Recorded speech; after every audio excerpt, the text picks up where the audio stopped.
Have you ever finished getting dressed in the morning and already felt like you needed a nap? Or stepped out for an errand and came home feeling completely hollowed out, even though you barely did anything? Most people chalk that up to just getting older. But here's what nobody tells you. A lot of that daily exhaustion isn't coming from age itself. It's coming from things you're wearing and places you're visiting. Things that seem perfectly fine for decades but are now quietly working against your body. Today we're going to walk through 3 types of clothing that may be draining your comfort and safety after 70, and 3 kinds of places that are costing you more energy than you realize. None of this is about fear or limitation. It's about finally understanding what your body has been trying to tell you and giving yourself permission to respond. Let's get into it. Clothing number 1, heavy, stiff fabrics. Your skin at 70 is not the same skin you had at 40. It's thinner, more sensitive, and your circulation, while still doing a remarkable job, moves a bit more slowly than it once did. This means that fabrics that used to feel like structured and sharp now feel like carrying extra weight you never agreed to. Think about thick denim that doesn't flex, stiff woven blazers, dense woolen coats that feel solid as a mattress. These materials force your muscles to work harder with every step and every breath.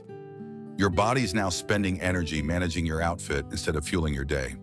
Take the example of a retired school teacher named Harold, who spent every Sunday wearing his old heavy tweed jacket to church, a jacket he'd owned for 30 years and loved deeply. Over time, he noticed that by the time the service ended, his shoulders ached and his breathing felt shallow. He assumed something was wrong with his heart. His doctor found nothing unusual. What nobody had pointed out was that Harold's jacket alone weighed nearly 4 pounds and fit so snugly around the chest that it was subtly restricting his rib cage with every breath. When Harold switched to a structured but lightweight linen blazer, he couldn't believe the difference. He felt like someone had lifted something off him, because quite literally, something had been.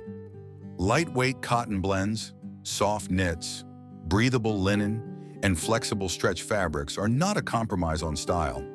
They are an upgrade in intelligence. Your wardrobe should feel like a second skin, not a second job. Clothing number 2, shoes without proper support. This one might be the most urgent point in this entire video, so please listen carefully. After decades of walking, the natural cushioning in your feet, the fatty tissue pads that absorb impact, has thinned considerably. The tendons and ligaments that once held your arches firmly in place have become more flexible and less predictable. This isn't weakness, this is biology. When you wear flat-soled loafers, worn-down slippers, or any shoe with a smooth bottom and zero arch support, you are removing the one tool your nervous system needs most: reliable ground feedback. Your brain depends on the soles of your feet to send accurate signals about where the ground is and how to maintain balance. Without that, your muscles are compensating with every single step, and that compensation is quietly exhausting. Falls are the leading cause of serious injury in adults over 65, and a significant number of those falls are directly linked to poor footwear choices.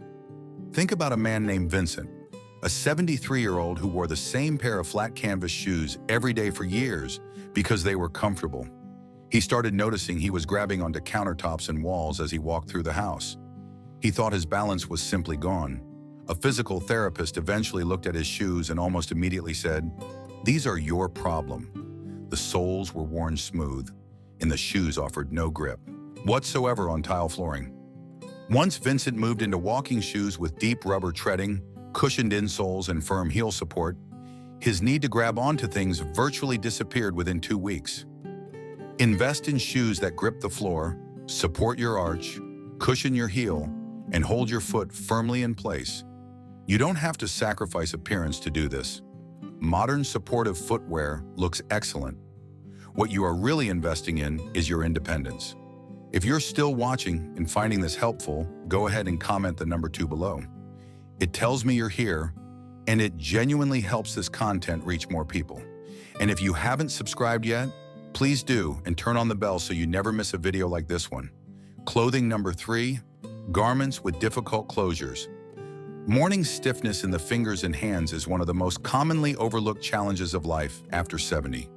For many people, it peaks in the first hour after waking and then slowly eases as the day progresses. But if your entire wardrobe requires nimble fingers and precise grip to put on, you are starting every single morning with a frustrating physical battle.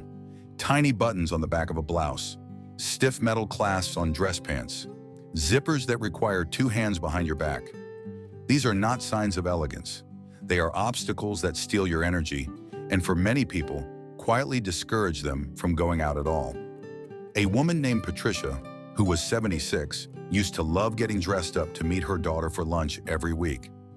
Over time, she started making excuses to cancel, not because she didn't want to go, but because preparing to leave the house had become so physically frustrating that the joy was gone before she even walked out the door. She hadn't told anyone. She just quietly started staying home more. When her daughter finally noticed and they went shopping together for clothes with magnetic closures, wide neck pullovers, and elasticated waistbands, Patricia cried in the dressing room. Not from sadness, from relief. She had no idea how much weight she had been carrying in that daily struggle. Accessible clothing is dignified clothing. Choosing ease is not giving up. It is claiming your mornings back. Now we are moving towards the three places. Place number 1, loud, overcrowded spaces. After 70, the brain's ability to filter competing sounds requires noticeably more cognitive effort. Background noise that once blended seamlessly into the environment now demands active mental work to push aside. A packed restaurant with hard floors and low ceilings, a loud shopping mall on a Saturday afternoon, a family gathering where 6 conversations are happening at once. These environments aren't just unpleasant. They are genuinely taxing on your nervous system in a way that accumulates over hours. If you have ever left a noisy event feeling irritable, headachy, and deeply tired, far more tired than the occasion seemed to warrant, that is sensory overload. Your brain spent hours working overtime just to process the room. The solution is not to stop socializing. It is to choose your environments with the same intention you bring to everything else. Quieter restaurants, mid-morning cafe visits before the lunch rush, outdoor settings where sound disperses naturally, small gatherings over large events. These are not antisocial choices. They are smart ones. If you're still with me, drop the number 4 in the comments below to let me know. And share this video with someone who might need to hear it. That small act genuinely makes a difference. Place number 2, dimly lit spaces with unpredictable surfaces. As your eyes age, they require more light to process depth and contrast accurately. This is completely normal. The lens of the eye gradually becomes less flexible, and the pupil responds more slowly to changes in light. But the consequences of ignoring this are serious. Dimly lit restaurants with candles on the table but shadows everywhere else. Outdoor evening events on grass or gravel. Stairwells with decorative but insufficient lighting. In all of these spaces, your brain is working with incomplete visual data, and your body responds by tensing up, shortening its stride, and moving with hesitation. That tension is not just uncomfortable, it actually increases the risk of falling, because your muscles are bracing rather than moving fluidly. Choose well-lit spaces. Ask for a table near the window. Visit parks and trails in the morning, not at dusk. You are not being difficult. You are being wise.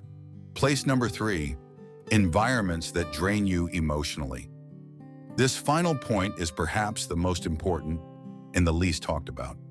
Chronic emotional stress after 70 has measurable effects on the immune system, blood pressure, sleep quality, and inflammatory response. This is not metaphor. It is documented physiology. If there is a recurring event, gathering, or relationship in your life that consistently leaves you feeling smaller, more anxious, or more exhausted than when you arrived, that place is costing you health. Obligation is not a good enough reason to keep paying that price. You have spent decades showing up for others. You have earned the right to be selective about where your energy goes. Surrounding yourself with people and places that bring genuine warmth, laughter, and ease is not selfishness. It is one of the most powerful health decisions you can make at this stage of life. Final thoughts. The through line of everything we've discussed today is this. Your body is communicating with you constantly, and those signals deserve to be taken seriously. Soft, breathable clothing that moves with you. Shoes that protect and support you. Spaces that are well lit, peaceful, and emotionally nourishing. These are not luxuries. They are the foundation of a life that continues to feel good to live. If one thing from today's video resonated with you, leave a comment below and tell me what it was. Reading your responses is one of my favorite parts of doing this, and your words help shape future videos. If this was helpful, please like it, share it with someone you care about, and subscribe so we can keep these conversations going. I'll see you in the next one.